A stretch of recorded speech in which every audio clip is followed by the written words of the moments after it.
Last question today. Abigail wrote in. Abigail says, should sex education classes include discussions of more common sexual fetishes with the aim of normalizing them and reducing stigma? I mean, the question already assumes that any sexual fetish should be considered normal, right? It should be normalized and that stigma should be reduced around it. I don't know that everybody agrees that's the case, Lewis. I mean, there are some pretty unusual fetishes out there that I think societal consensus would be, no, we shouldn't think of that as normal. Well, I think you can also bring this into the pedophilia. The pedophilia discussion could kind of play into this a little bit because you have what would be considered against the norm / an illness. How do you. So do I think it's crazy to tell kids in sex ed class that, listen, there are some people out there who are attracted to inanimate objects. I don't see any harm in telling them that. It exists. It happens.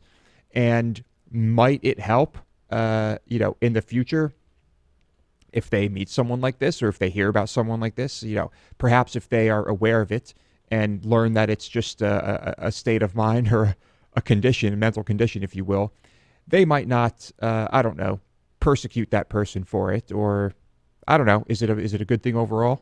I mean, the question I ask is, what's the public benefit if in sex ed classes we say, hey, we're going to normalize the fact that some people like to have sex with trains, right? We're going to normalize that to reduce the stigma associated with having sex with a train, right? Whatever the mechanics of that are, I still don't understand.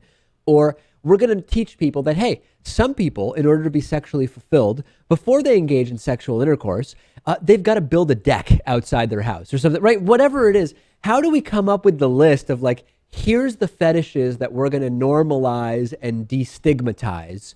I just don't really understand the logic of it. Do we issue a blanket statement saying, hey, anything that someone derives sexual pleasure from, there should be no stigma attached to it, and it should be considered completely normal? Well, that seems off. Maybe the goal isn't to eliminate the stigma or to normalize it or make it seem acceptable. Maybe you do just issue a blanket statement and you say, listen, this is how things normally work.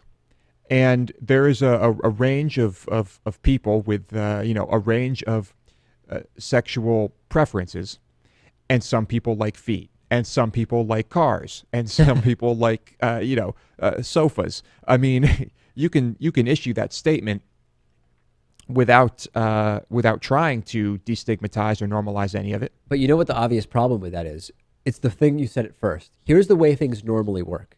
What is included in the way things normally work? There was a time when homosexuality was considered mental illness. There are still people who would say, oh no, in sex ed, you teach that gayness is not natural, rather than saying it is natural.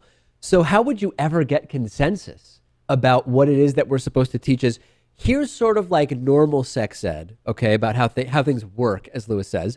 And then here's the stuff that a little weirder, but you should still be aware of it. I don't understand how you could realistically draw that line in any sensible way without putting at huge risk, just offending or discriminating. At the same time, I think the concern is you say anything is normal. Having sex with pieces of wood is normal. Being aroused by fluorescent bulbs is normal, right? I mean, I don't see how you could do anything about this other than to just say, here is what sexual fetishes, here's a definition of sexual fetishes. These can take any number of forms. Be aware of it, kids. Good luck. I think that's where, maybe that's it. Maybe that's where we leave it. Yeah.